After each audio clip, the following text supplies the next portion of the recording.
Hey everyone, welcome to Aniki, the podcast about anime with two brothers. I'm Ben. And I'm a Mariners fan. Yes, you are. For once I can say that. I finally have a local baseball team I can actually root for. Which is good. It is nice.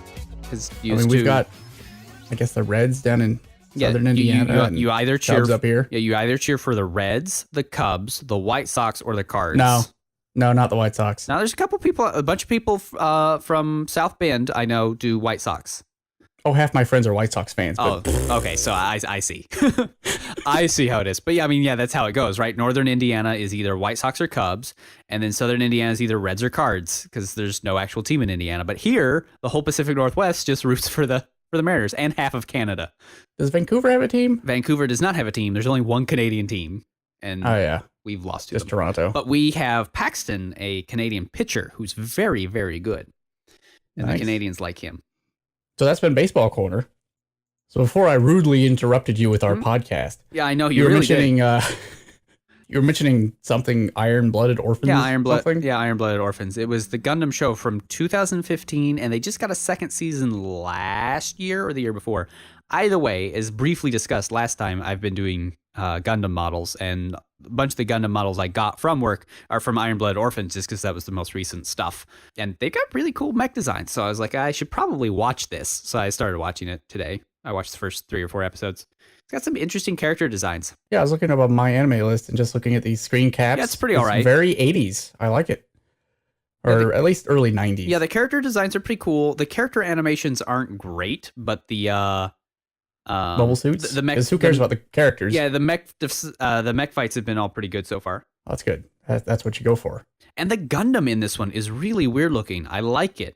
Is there just like the one main Gundam, or is it? Right now there's just the one, Barbatos. But it's really weird. It's got this weird hip. I'm gonna have to get one. But it's a very unique Gundam design. I like it a lot. But yeah, look at its waist. I mean, Gundams are so leggy, but this one like really takes it to a new degree. It's really nice. It's almost a Sailor Scout. Yeah, it's really weird. I like it. I like the really thin waist.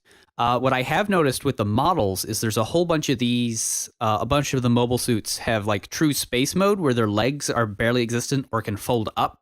So they're not used in space fights, which is really interesting. That is interesting, although that makes me question why have arms then. Look, there's really no reason for mobile suits. If we go back to Outlaw Star, I mean they had grappling ships with arms, so I guess you didn't really need that either. But yeah, I mean, mobile suits in general are a little silly because I mean, why legs? Why head? But to be fair, there's nothing in the head. That's just the sensor array. But yeah, still. Oh, true. Head. But why head? Though some of the mobile suits in Iron-Blooded Orphans, that's where they have like a giant laser. So I mean, if you're gonna design a mecha suit for space, you probably want to have cameras all over the place. Not exactly. Have all your sensors in one spot. I know. Well, I mean, that was the nifty thing about Outlaw Star, right? Because they would shoot those cameras all over the place, and that's how they would do it. See, Outlaw Star is great. Everyone should go watch Outlaw Star. I wouldn't say it's great, but I mean, it's good. It's a classic. It is a classic, which I think means it's good. Well, yeah, it's good. I guess it depends on how you mean good. Like, is it one of the all-time greats? No. Is it worth watching? Yes. But is it fun? Yes. Oh, yeah. Is it worth watching? Yes. So the only other thing I really want to discuss was, I think about the same time this episode comes out, the summer anime season will be starting around that time. Either that week or next week, if you're listening to this. Let's do our normal thing and go through the summer anime list real quick and see if there's anything worth watching. All right, or anything you think people might want to watch. All right, here we go. Here's what I'm going to do. Let's do this another rapid fire round. Do it. Anything worth watching? Oh, whatever this thing by Gonzo is probably going to be pretty all right. The Art of 18. Well, it is Gonzo, so it's probably insane. Yeah, but it's probably pretty. Oh, but it's a big multimedia thing. Never mind. Multimedia projects. Boo. Oh. Action heroine cheer fruits. Super no. Ballroom A yoke. That's just going to be... Well, it's projection IG, so it'll be pretty. But it's just going to be Yuri on Ice, but dancing now. So I'm out. Essentially, yes. I hear Yuri on Ice is actually worth watching, but I'll not. I have heard good things about it. Surprisingly That's a enough. manga anyway. So manga... Oh, is that just the origin? Oh. Battle Girl High School. Nope. Centaur no Nayami. Okay, I'm okay with that just because of how weird those are. Now, wait a second. Yeah. I didn't notice this before. She's actually... She is literally a centaur. Yeah. But she has a little, like, I don't know if that's a bat or a succubus friend next to her. It's best not to worry about Oh, too much. it's. I clicked on the link and apparently it's Quetzalcoatl. Oh, okay. She has a big snake head. Hang on. You have to see this character design. What on earth? See, now that's a show I want to watch. Anything that has that weird snake thing, like I'm A-okay with. So that's a must watch. Let's see here. We have Kloi no Akari. I don't know. It looks pretty, this is but by no one. Eh. I see some like moe girls on top. I don't care. Oh, here's a show for you. What, Dive? Something you've been looking forward to, yeah. Dive. I mean, which is totally not free. That guy has too many abs. 1, 2, dude, he has a 12 pack. No, hold on. I'm gonna count these. 1, 2, 3, 4, 5. I think it's a 10 pack. Okay. All right, close enough. What is this? This looks like it's a Prince Genji, so I'm not gonna worry about it. This in Mubusi no Yoko Chan. Well, it's got a Chan in the name. Fate Apocalypta, I know you care about, but I can't deal with. So I looked that up, and it's not quite what I thought it was. Apparently, it's okay. So Fate Zero was a fanfic turned show. Yeah, it was this good. Is also a fanfic turned show. So I don't know if it's good or if it's bad. So far, the track record is if it wasn't written by the guy who writes Fate, then it's good. If it is, then it's kind of crummy. Yeah. In general, see? I would agree with that. Yes. I guess it really depends on which studio also does it. And A1 Pictures is doing it instead of UFO Table, which is weird, but all right. So this is Gamers. I'm again it because it looks like I'm again it because it doesn't have DigiCarrot in it. Here is Breasts. We're not gonna watch that. Wait, what? Hajimete go gal. Oh, I mean, just look at it. That's a breast show. Who frets about wanting to lose his virginity? Yeah, see, I just told you. Is there even a dude in this? I'm sure there is. There always is. Oh, there it is. Yeah, there he is. He's not in the title. Of course not, because that's he is not in the title. Wait, he's look. He's in the cover. Oh, there he is. I see him. But he's way down there in the corner. Yeah, of course that's where he would be. Ugh. Yeah. All right. Hina Logi from Luck to Logic. Looks like a magical girl thing. It is a magical girl show. It depends what kind of magical girl show it is. Let's take a quick look. Is it a pandery kind, or is it like one that's actually intended for? I think it may actually be intended for like young girls, because if so, it could actually be good. I think so, because there's no dudes in it. Well, yeah, but look at that girl down at the bottom, and her bottom, and her top, and all of her skin. Oh, yeah. Yeah. I see that now. So. Nope. Hitoji My Hero. I don't know, but that cover makes me look happy. That's probably actually pretty good. That looks like a seinen or a josei, so it's probably actually good. Oh, a new Jigoku no Shoujo. Jigoku Shoujo. I thought they were super. Yeah, we'll get to that in a second. I want to talk about Bartender, except it's a cat restaurant. Oh, I wonder if that's actually good, like Bartender is, or if it's just bad. There's a secret in Nekoya. Yeah.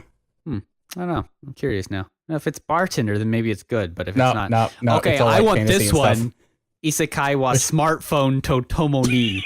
Look at this. This is Color Wars all over again. Is what this is. What is that Reimu in the front? I'm sure it is. I'm all for this. I will. Give me 5.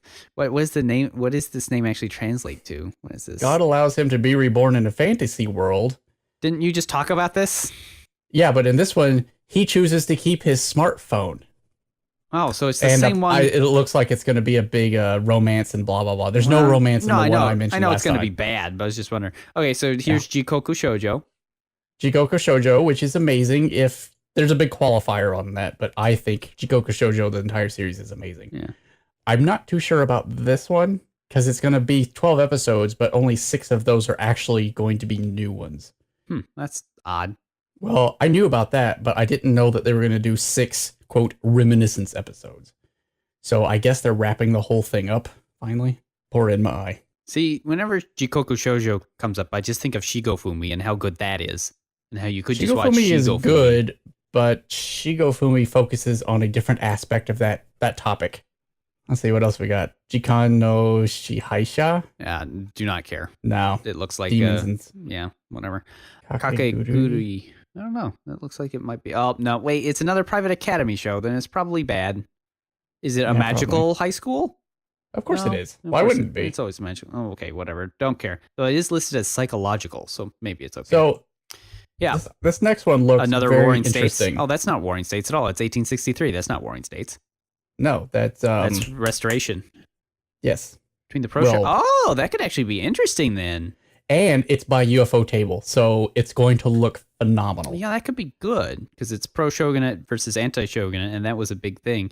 This is like Last Samurai style stuff because that story is actually real, even though there's no Tom Cruise. So maybe now that's with good. this, I'm trying to see if it says if it's going to be in Edo or not because we might see some Shinsengumi action. Not at Edo, brother. No, where were they? They were in Kyoto. They were right. the good guys, the bad guys, the good guys, the bad guys, the bad guys, the good guys, and then the bad guys, all by doing one thing, which is protect Kyoto from everybody. That's right, Kyoto. My bad. I just remember capital. They were good and bad, but they never wavered in what they did, which was protect Kyoto from anyone who tried to take it. But it is in Edo, apparently. Yeah. Okay, so that was probably worth a watch. Is cleaning anime. I'm out. It's soccer cleaning though. Knights and Magic. So this is Ray Earth, but bad. It's Ray Earth. It's gonna be Ray Earth, but bad. Oh yeah, a Japanese mecha otaku dies in a car accident and his soul's no, we're dead. We're gone. Koi no Uso. I didn't realize that this whole dies and goes to a fantasy world thing was such a trope. I think that's the new is in a video game. Now I see what Konosuba was actually riffing on. Yeah, I think this is is trapped in a video game now. Koi no Uso could be good. That looks like Josei, like good Josei. Maybe? I don't know. It looks like it's trying to be Lies in April. Yeah, maybe. Konbini. I'll do anything with a konbini in it. Yep, looks like your type of show. Yeah. Yeah, I'd probably like that. Mainly Abyss, no thank you. Mahojin Guru Kid Show. Actual Kid Show. Kid Show. Marvel Future Avengers by Madhouse. Sign me up. It's the Avengers, except with this kid in front. Sign me the frick up. Does he die and go to the Marvel universe? Maybe, that'd be awesome.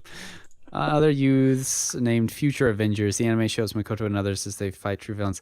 That will never come to the States because you actually have to do real licensing issues. But if it does, I will watch it. New game that looks like it's a Moe Blob show. Another Monogatari, because of course there is. The first season's really good, and then it gets super pandery, and it's not good anymore. I don't know. Is that girl there, the purple hair girl? Is she the one from the first season? Yeah, everybody there on the cover is like people from the first season, so maybe that's kind of okay. Weird. I don't trust it. I don't trust any Monogataris after the first season because the first season was so amazing. But it was great. Wasn't Katanagatari really good though? I don't know. I mean, it's in the same vein. Princess Principal. No. I see that you want to watch Sayuki Reload Blast. I don't know what that is, but that sounds like nothing I want to watch. Tenchi no 3P. I want to watch that. No, I don't. What? Oh, what? That's super pandery. No, I know. Oh, there's another Symphogear if you're into that. I don't. I'm not. Some people are very into that. What is this by JC Staff? Genius scientists, teamwork and Victorian miracle examiners traveling the world to investigate. That could be good, but probably will be like a lot of JC Staff shows where they start off with a good premise and then they just never go anywhere. It looks very much like Trinity Blood. Yeah, I think we just said the same. That's the art style. We just said the same thing. They start off with we got pretty Nichi. okay ideas. Oh, it's not Nichijou. It's Nichi Bros, except bad. Oh, Nichi Bros is good. What is Reflection Wave 1? Let's see. What's continuing? Anything worthwhile? Nope. TV shorts? You can get some good ones there. Let's see. Nope.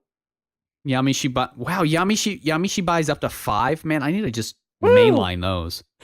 I just need to mainline all of that again. They're only 3 minutes, man. I know. That's what I'm saying. I just need to mainline them. At 4 minutes a pop. They're also good. There's an good. Ilya movie. And even if there's a bad one, you just go see the next one and you're like, okay. There's an Ilya movie if you're into that. There's a Euphonium movie if you're into that. I still haven't watched the second season of Euphonium, which is upsetting. There's that Ghibli movie. Yeah. Oh, the No Game No Life movie comes out. Kimi ni Kimeta, the new Pokemon movie, which is like the first season but different. Is it? Yeah. It's how Ash and Pikachu got to know each other, so it's like basically they're retconning all of first season. when it was really bad and Satoshi was terrible to make Satoshi a little fair. less miserable. I mean, they're only getting to that, 20 years later? Why are we not watching Africa No Salary Man? A comedy manages to follow a lion, a toucan, and a lizard as they live the lives of office workers in a capitalist society in Japan, while also dealing with their unique situations as animals living beyond the savannah and the food chain. Give me this show. I want it. 10 episodes at 3 minutes a pop. Look at this art from it. Are you seeing this poster, brother? I am. This is amazing. I want this. This is everything I needed in my life. Oh my goodness. Oh my golly. Yes, please give me Africa No Salary Man. And there's the card captor. There's the card captor's clear card saga. I wonder if that'll be good. There's a Kobayashi-san, which is the Dragon Maid show. They're doing a ONA apparently. Yeah, I know you like that. Wife really likes that show. Oh, hello, Gundam. Universal Century 0096. A few months after the events of Mobile Suit Gundam, you see. Huh. A new Gundam. Oh, there's also another Nanoha. Strikers 2. Nanoha. Huh. That's weird. No, that's there's a Nanoha Reflection. That's weird. I'm intrigued because the cover art has Nanoha looking young. I thought she was all grown up now. Oh, heaven only knows. But I do want to be a part of this Gundam. It's a UC show. You don't get UC stuff. I like how they've just decided, hey, wait, Gundam's like 40 years old now. Let's start actually like revisiting Universal Century. Did you watch No Game No Life? No. Or did you refuse to watch that? Yeah, I don't think I did. I would recommend it. It is a thing that you would enjoy, I think. Here's a free movie. A free? Oh, free. Okay. I mean, if Dive is too long a show for you, there's a one movie free. Timeless Melody. Your first hit is free? Oh my. How many abs does this guy have? Maybe the correct number. I wonder if Clear Card will be good. I doubt it. Maybe. I don't want to hope too much because Clamp went off the rails at some point. I think Chobits was when they officially went off the rails. Either that or Tsubasa. Tsubasa may have been Tsubasa. Chobits was still it was weird, but tame compared to Tsubasa. Tsubasa's just like nuts. It's like Kingdom Hearts level baffling. I fell out of love with them then, but I started hating them after what they did with the Blood series. When they did Blood Sea, that was an abomination. Well, their character designs in Code Geass were the best part about Code Geass, but that's all you can really say. That's a really low bar, man. It really is, because Code Geass is bad. The first season is bad, and the second one is, like, real terrible. Well, the first season lulls you into thinking, hey, maybe this will actually be... Oh. No, because it's just Death Note and Full Metal Panic smushed together, but bad. Is it Full Metal Panic? Yes, it's both of those things mushed together. I don't see the Full Metal Panic connection. Really? You don't see high schooler has crazy antics and also pilots a giant robot? A little bit. Because that's 100% Full Metal Panic. Yeah. Yeah, it's both of those shows smushed together, but badly executed. Yeah, I can see that a little bit. But I do love how he tests his Geass by being like, hey, you, do this thing. And then I tried to command him to do a new thing, and he wouldn't do it. So therefore, the Geass will only work on one person once. It's like, or there's like a weird cooldown, bro. Chill out. You don't know. Your control of variables is terrible. Science. This is how science works. He has scienced. It's okay now. Especially since in Club, we watched that like right after Death Note. And it's like, see, Light like put thought into testing how this thing works. And you were just like, it only works once because it only worked once this one time. I know how to control for variables. I am good. I am smart. I play chess. Yes, that means he's very smart, and he beats his little sister at it. Yes, who's not his sister, but is Geassed into thinking it's his sister, and Geassed into thinking she's blind, and this show is dumb. It's a bad show. Let's talk about Little Witch Academia, because we've been going on way too long.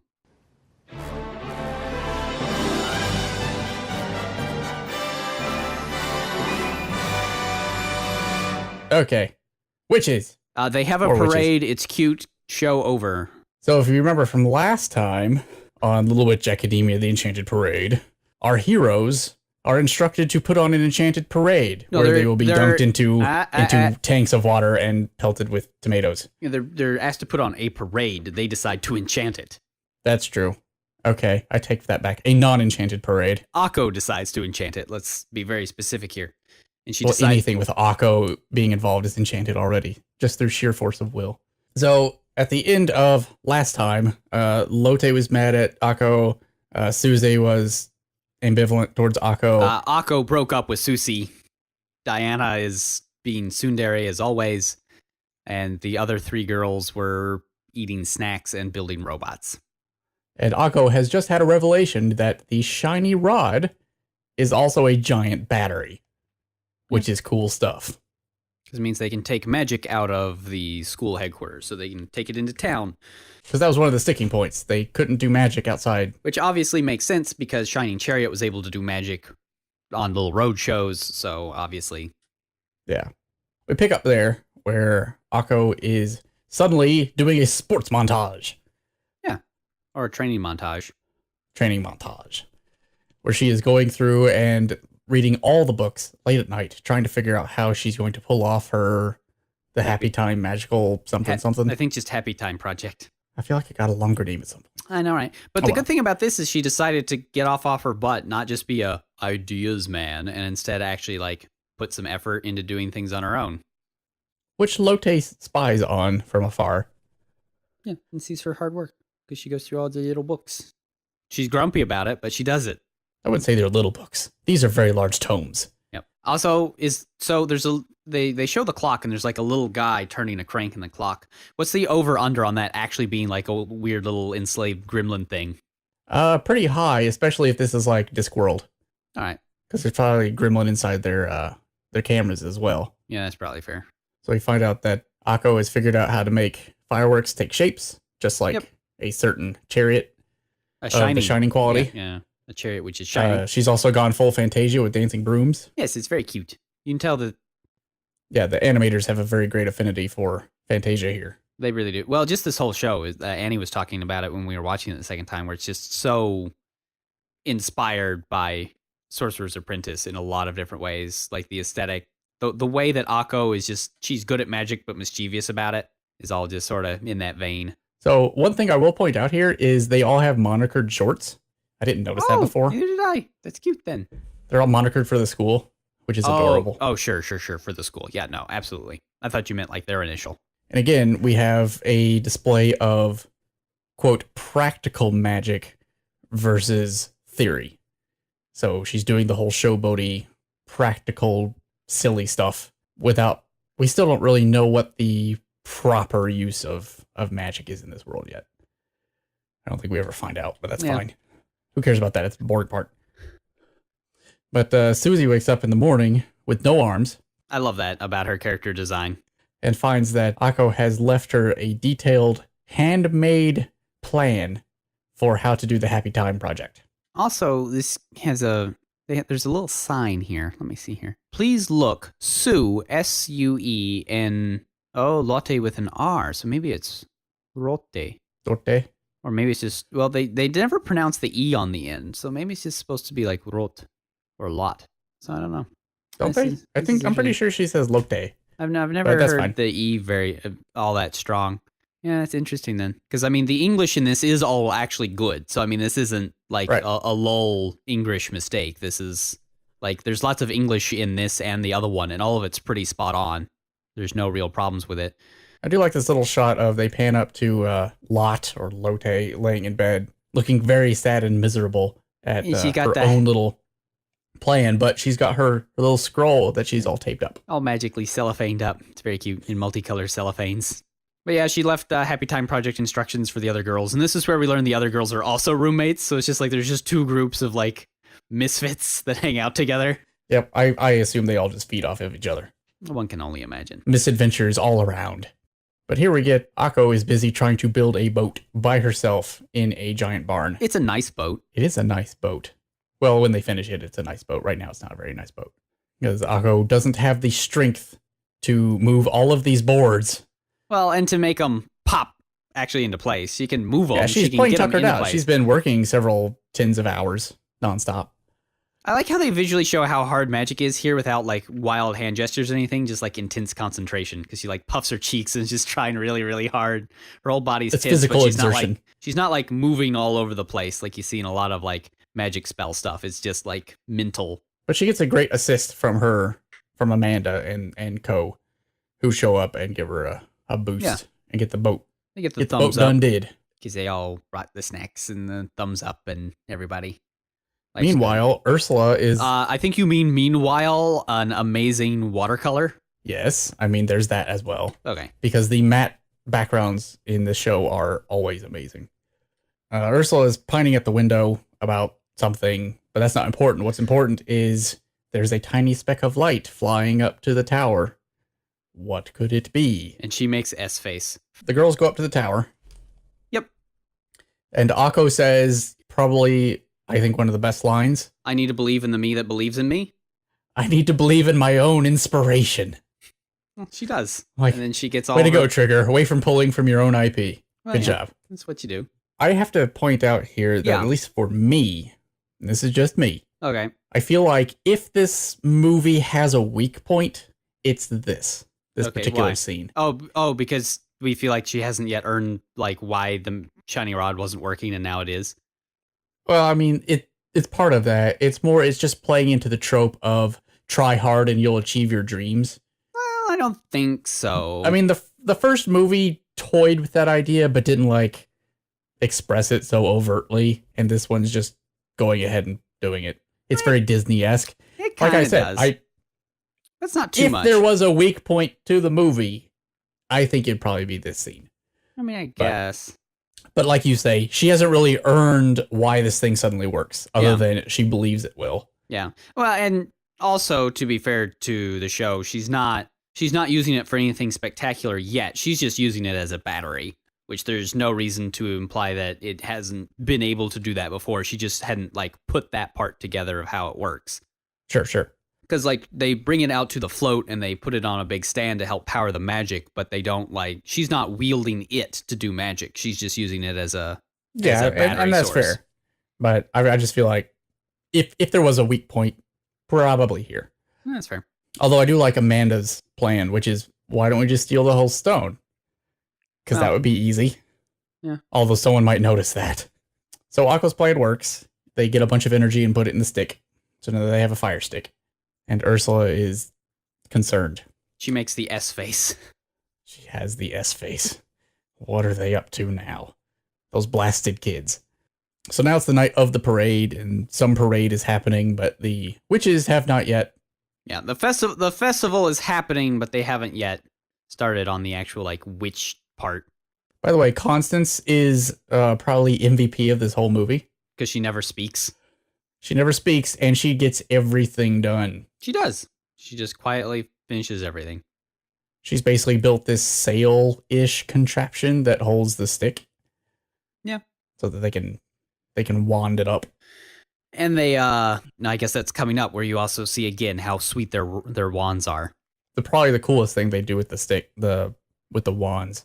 Constance has a wheel, which it looks just like a normal steering wheel until she sticks her wand into it. Yeah, and then it like multiplies other around. wands. Yeah. So now it's a ship's wheel. Yeah, so all the girls are on the parade float except Lot and Susie, which have still not shown up, and Akko's real distraught about it, and she's doing the will they come or won't they game, but with bristles on her broom, which I thought was a very witchy touch. But then they accidentally set off the fireworks that sort of get people to come watch the show. I do like how they haven't really... Well, Akko hasn't apologized yet, so I'm not really sure why she thinks they're going to show up. Yeah. I guess she thought... I mean, she is Akko, so she sent them those invitations, so I guess maybe she feels like that was... Yeah, that's like that weird, awkward friend apology where you just sort of both forgive each other at sort of the same time sort of deals. But yeah. Without saying anything. Yeah. So yeah, they let off the fireworks, and now they sort of have to start because everyone's expecting it. By the way, we are treated to a very important lesson here, which is everyone in the town really wants to essentially soft lynch the witches. Yeah. Because they're witches. But Yasmina is like, hey, you know what? Candy smooths out everything. It's true. Everyone is happy with that. Yeah, liquor would be better, as we all know. But I also like how way back at the very beginning when they were doling out the plans, the plan for Yasmina was catering. So, but yeah, they get their float all going. The brooms turn into like little witch avatars, and they all follow Amanda's dancing, and it's all super cute. I like the little avatars. So it's not just that the brooms were dancing; it's that they also are witches. Yep. And never get into an argument about those things, though. Oh. Yeah, no, it's a straw man argument. Oh, Lord. I mean, it is. But not only is Ursula watching over the parade, but so is Diana. She's here to make sure that these girls don't embarrass all witch kind. As they will. It's inevitable. I mean, they're not for now. Right now, they're just giving out candy. Which everyone loves. Everyone loves Except the Konogakis. Well, some of the Konogakis. 3 of them don't like them, but 2 of them are like really getting into the spirit and have to be reprimanded by the rest. So they get a grand plan, which is, hey, maybe if we steal that stick. That thing looks like their battery. Maybe we should steal that. So we get this kid hanging off a sign, and he leans down and just takes it from him. Yoinks it. And now we get a chase scene. Yeah, their whole contraption shuts down, and they have to chase him, which is where Amanda comes in really helpful. I mean, she's going after the kids who are running through the crowd, and the crowd does not really seem to care about a bunch of thieving jerks. And remember, I mentioned that there are a pair of twins, which will come important later. It becomes important now. Because the twins have decided that they will both grab the stick at the same time and then hide it and then both run off in different directions. So who has it? Plan works well. No one knows. Now the kid in the trash can, who then runs off to the giant Crack's thumb claw thing, which awakens. Would a giant sealed kraken with a giant hand thing? Yeah. Would it like to have a giant magic battery? Yes, sitting inside of its giant claw? Yes, please. Ah. I will take 2. And it does. Except the second one is a kid. Yep. It breaks up out of the ground and grabs him and the battery, and Diana's like, oh yeah, that's that giant Jennifer the Witch sealed away. Maybe we should take care of that. That's bad. Yeah, who's Jennifer? I want to know more about Jennifer the Witch now. Yeah, well, me too. She sounds like an interesting character. I think she's the same witch from Flying Witch. Oh, that would make sense. But the hand starts unleashing all this energy that basically, the same way Lotte brings out the spirits in objects. Yeah, this energy is sort of doing the same thing, except in a more grotesque manner, a la Ghostbusters, basically. Yeah, very Ghostbusters-y. The mayor's teacup just gains teeth and a gross mouth. Yeah, just a gross mouth. Ursula, who may or may not have a past in show business, is very good at working the crowd. This is now a Sentai show. Yeah, it's like, oh goodness, oh no, the legendary giant has awoken. Hopefully the witches can take care of it. Please stand back and see how the witches manage to save you. It fools everyone. This is going to be a cute show. Let's watch. It's okay, whatever works. So the energy gets rid of Diana real quick. Oh, the evil energy? The evil energy chases Diana away, at least for now. And oh no, the magic isn't working against the giant. Whatever shall we do? Whatever shall they do? Well, first we'll off, build they need a catapult. That's what we're going to do. Yeah, they need to get the magic battery away from the claw.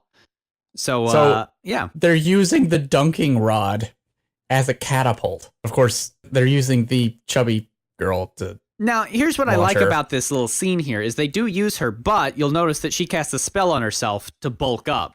So she becomes a giant bowling ball. Yeah, it's not just like a fat-shaming thing. She actually uses some magic to just like poof up. And a second thing is when she launches and Akko goes flying towards the hand, she makes a very good Haruka Hara Hara face. Oh, you're right. She does. I was trying to place where I'd seen that before.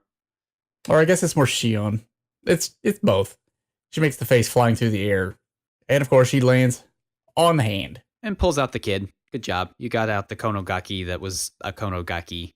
Yay, everyone show your support. Yay. But the hand throws them up into the air. She gets the wand, ignoring the kid, but then starts falling. While the shiny rod is way more important. The kid gets nabbed by Diana, leaving poor Akko to fall to her fate. But she is saved at the last second by Susie. But very important, though, the Konogaki, after being grabbed by a Diana, has a sudden and very massive change of heart. Well, one would imagine. As in, feminine wiles work on everybody. Well, especially when they're a witch. Especially when they're a witch. Because, I mean, witches. If you had a choice between a witch and a non-witch, I mean, which would you choose? I know what you would choose. Exactly. Which you would choose. Indeed. Yeah, see? See how that works? Either way, everybody's getting menaced. They have to play pass the baton with the shiny rod to make sure that the giant monster doesn't get it. Bolts of magic are thrown. Animation is great. Walls come to life and try to punch people. I do like their Susie and Akko's makeup, where she's like, I thought I told you we wouldn't be friends again. She's like, Yeah, and you said you wouldn't talk to me anymore, and yet here we are. Your word is unreliable at best. It's like, oh, So well, we're good. That's a good humble brag. That's a humble. I guess it's a neg is the correct word. I believe that is a neg, yes. Yeah. By the way, they finally get Shiny Rod at least back to the boat. Where it belongs, mostly. But from the boat, they pass it off to Akko so she can, I don't know, use it, we suppose. But Yeah, she's going to use it. just then, here comes arm number 2. Uh-oh. Which is a giant skeleton hand. Yep, turns out giants have 2 hands. Most giants do. Of course, this hand takes away their broom, and so now they are again falling to their doom, except they fall into a mushroom, because it's like a parachute. well, it's a callback too, yeah, but it's also like a parachute, obviously. It puffs up. But mushrooms. She really likes mushrooms. She does Mushrooms like are her thing. But they're slowly falling into a horde of evilly brought to life thingamabobs. But When suddenly, the power of song. it goes all macross here. Kyun, kyun, kyun, kyun. Watashi no kare wa witch. So. Yeah. Lotte shows up with her little fire spirit and sings everybody a little lullaby. And it brings all their little spirits out and they all go to sleep. And also, their spirits are adorable. Like the telephone booth has a little telephone and the VW bus has like a little steering wheel. Yeah, I was really struck here by just how much blending there is in this world of Japanese mythology, Western mythology, Buddhist, not really spirituality, but more like mythology surrounding demons and spirits and stuff. Yeah. All that is sort of wound into this particular scene. Like there's a lot to untangle there if you really wanted to get into it. Yeah. Look at all these little kami, they're all so cute. But then they all fall asleep because of her song. That's a thing that happens when Lotte sings. Demons just go to sleep. Well, with help from her little fire spirit guy. Yeah. Who helps So calm the all of them. reason that Lotte and Susie were late was They were making a hat. the little hat. Easy little white hat. Gotta have the A hat. white hat that Shiny Chariot was wearing. Now Lotte has not Lotte. Now Akko has one. And all the tears. Such friendship. Now we get our apology scene. I like Lotte's response because she's like, I really appreciate how you're always moving towards your goals, and I realize you're never going to change. Yeah, But more or that's less. okay. It's mostly okay. We can live with this. Your word's I unreliable accept at you with best. all your faults, numerous though they may be. But we are suddenly interrupted by a lot more skeleton arms. Well, a lot more skeleton. Just the one arm, but a lot more skeleton. Yes, with lawn armor. Yeah, I like this. It uses all of the surrounding debris to create armor all around it. And it is a giant demon monster thing towering above the city with creepy elk horns and Again, Ew. it's a lot like the dragon from the first one. It's like it went from being like kind of goofy to now terrifying. It's very Pan's Labyrinth. Yeah, it kind of is. It's that kind of monster-ish thing. Yeah, Del Toro sort of. Yeah. Yeah. Of course, the mayor is going to put up a fight with his bodyguards, except No. none of that's going to happen because Bad plan. Oh man, that hand had teeth in it. Ew. Yeah. Creepy. No, That's creepy. That's super creepy. I'm surprised the little tiny her mouth didn't pop out and go nga nga nga nga nga. Yeah, the giant has finally showed his true form, says Ursula. I do like that. I like it. She just works the crowd so well. She's so good at it. I wonder why. Such secrets. And suddenly she gives them a clue. Oh yeah, the three of them will have to pacify the giant over there. How will they do it? They'll have to nullify the giant over No, there. mummify, I think you mean. Oh, yeah. How to mummify the giant. Yeah, no, that's true. I like how she's giving them instructions through the Sentai trope. Oh, yeah, no, it's great. It's so good. It's like, oh, they're totally going to do this thing this way. And they're like, oh, She's like teaching them as they do it. And even Diana helps out to try and get everybody away from the thing. It's a practical. Yeah, exactly. That's what this is. Which really begs the question of when Shining Chariot like fought that dragon in the first one, and one assumes that's a common thing she did, was she actually there in town to entertain or to stop horrible beasties? See, that's what I asked the first time. Yeah, this did really she starts. summon it, or is it an actual beast? Yeah, this really starts to beg that question, doesn't it? It does. Because, she seems to be very cool in this situation. So, just maybe. So now we get a basically Dragon Ball Z fight with energy beams fighting energy beams. And it's very Dragon Ball because we get a Genki Dama going on. Yeah. We get everybody, show, believe in them. Even Diana says, pull yourself together and believe in yourself. And so everybody gives up some energy to help the witches. And then she summons not the shining bow from last time. No, because that's too small to deal with a thing of this size. No. Even though I think the dragon was slightly bigger than this. Yeah, for this, I'm pretty sure you have to deal with a shining ballista. Of course. Which means all three of them have to fight. Well, and Hinshin, because they all get little, white. Yeah, their little outfits change, and it's super cute. I should point out that the demon's appearance has changed a little bit, and now it's very Gurren Lagann. Yeah. Of course, so is this shiny ballista, if we're honest here. The show pulls a lot of it's the whimsy from Gurren Lagann into it in a really good way. Trigger knows what it's about. Yeah. It knows its wheelhouse. But they launched this arrow that's probably the size of, I don't know, a skyscraper. And pierces the heart of the demon, which is revealed to be just a widow. He's a big fat widow demon thing, and he's very sleepy, and he just goes to sleep. After letting out a big steam of air in a very wheezing fashion, like he's deflating. It's pretty adorable. And then he goes to sleep with his thumb in his mouth. I like the idea that inside that giant demon, its true form was just this cutie little cute. Well, he was grumpy after waking up. Well, exactly. He was never angry. He was just grumpy. Kind of hangry. And at that point, Shiny Rod finally runs out of energy. You only have enough energy to do the plot.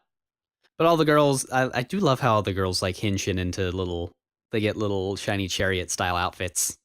The mayor is very upset at Ursula for ruining his idea for having a attraction, which was his statue. He thought that was going to bring in tourists. That was the MacGuffin here. Well, instead, they are going to have a statue of this cute little, what's his name? Not Bimo. What is it from Big Hero 6? Oh, yeah, it does look like that guy. Yeah. I forget his name. Yeah, so do I. It's not like Aibo, is it? No. So anyway, the girls all gather together and decide that the parade, their Enchanted Parade, was a rousing success. Yeah. Betamax, that's right. B-Max. I do like here how Diana's like, I will have to say, that is some sloppy spell casting, even if you did succeed in completing a spell higher than my own. Well, that's because she's got to be tsundere to the end. Such backhanded compliments. Yeah, exactly. I don't know if that was tsundere. I guess it wasn't. Yeah, it's pretty tsundere. And then at the end, the boys, with their leader having been converted, changed, he's become a man now. He knows which is best. He does. It's the blonde one. What? No. What? No, he knows which is best. He knows which is best. Yes, but also which particular one is best. Which is it's which? That one. Yeah, it's the blonde one. He likes the blonde one. That's which is which. But of course, as tradition dictates, now a food fight must commence. Yeah, more or less. It's either that or a dance party to Smash Mouth's All-Star. They couldn't secure the rights to that, so it has to be a food fight. Witch once told me the witch is gonna witchy. Not the witch is witching the witch. Well, I was just going to keep letting you go. Yeah, I know. I was going to speed up every time I said witch. Oh, dear. And with that, friendship, the credits roll. Yeah. Such friendship. Such friendship. And that is it. Such friendship, such witchiness. Because which So what did you think of the movie overall? I thought it was really good. It has it's got a lot to love in it. The animation in the first half isn't super great, but I think that's just because they were saving it all up for the second half. Well, yeah. Where budgets are budgets. Yeah, where the animation is spectacular. Like the chase scenes are so good. So I will say that I didn't think this was quite as good as the original Little Witch Academia, which is not to say it's bad, not at all. But the first one was like a very condensed nugget of amazing. I mean, that's true. And this was something that had a lot more room to breathe, and so didn't feel quite as polished. Yeah. Quite as rushed. Not necessarily rushed, but I wouldn't say it has pointless scenes, but each scene isn't as packly dense with information. Right. Not every scene had a specific purpose. Like it had room to have, what's Ursula doing at this moment? Yeah. Like, not really important, but there she is. I think if I had a criticism, it would probably be that it had maybe, quote, too much of a traditional story arc to be surprising. But, I mean, that's fair. you know, it's way better than standard anime fare. Yep. So you still got that. But as a kid's movie, it is great. It's got witches, friendship, some pretty deep moral social lessons, if you look. Yep. Which, you know, they're not really obvious, and they're still impactful. And it has big scary things. And so basically this is a great kids movie because kids need all those things. Morals not being pushed in their face, actual scary monsters, friendship and stuff. Gotta have friendship and stuff. Unfortunately, I will tell you that the TV show, at least the first half that I've actually seen, is very focused on probably the part of the movie I don't like that much, which is Akko's blindingly belligerent attitude towards That's fair. achieving her goals. Pretty much every episode I've seen focuses on that. If you are a fan of Akko, then it's great. If you're like, I'd rather watch Susie. I mean, I would rather watch Susie 9 times out of anything. There is a very hilarious episode of Susie being lost in her own dream, which may or may not be a world filled with various mushrooms and copies of herself. I mean, she does love mushrooms, and she probably likes herself a fair deal as well. That's probably the best episode that I watched. But again, I've only seen, I think, 9 episodes of it, and it's a 26 episode show. So, well, yeah, I mean, that's hard because, I mean, you just said that, but, you know, if anybody were to ask me about Kill la Kill, I would say the first 9 episodes in it are kind of bad, but then it's like one of the best anime ever. Sure. So, I mean, that's even with Trigger, like I if I just had the first 9 episodes to go off of Kill la Kill, I would not recommend it. I would just be like, yeah, it's really pretty and cool, but like nothing's going on. Yeah. And I'm not saying that the first 9 episodes I saw were like, ugh, it's worst show. It's totally not worth your time. It's a really good kids show. Like, it's an actual legit good kids show. But because of that, it may or may not hold sway for people our age. That's At least people who are looking for more novelty in their storytelling. Again, that's not to say it's bad at all. It's great. It's a great show and a great movie. That's what I've got to say about that. That's fair. Good news is it's gonna actually release to Netflix here soon at the end of this month, which is June right now. I thought they were releasing it one episode at a time on Netflix. I don't think so. I think they're gonna release it in 2 halves. Oh, okay. Well, by the time this goes up, it will probably be available on Netflix. So go watch it. Yeah. Why would you not watch it? So what should we watch next week? I have no idea. Me neither. Let's pull up the list. Probably just Death Billiards. Let's watch Death Billiards. Okay, let's watch Death Billiards. If you've not seen Death Billiards, watch Death Billiards. Yeah. And then we'll watch Death Billiards and we'll see where we're at. Hell yeah. I call the 8th episode in the left pocket. Yes. That's how it works, right? Except it'll be the 4th episode, but yes. How what? Okay, sure. What? Fine. All right. Yes, sure. Well, all right. Until then, I'm gonna go eat dinner. So. And I'm going to not eat dinner. I'm gonna go to sleep. Okay. All right. See you next time. Bye. Hey guys, thanks for listening. If you'd like to get in touch with us to leave comments or suggest future silly topics, you can contact us on Facebook or Twitter at Aniki Podcast. Or if you'd like to know more about the show and hear past episodes, check out our website at aniki.fm. See you next time on Aniki.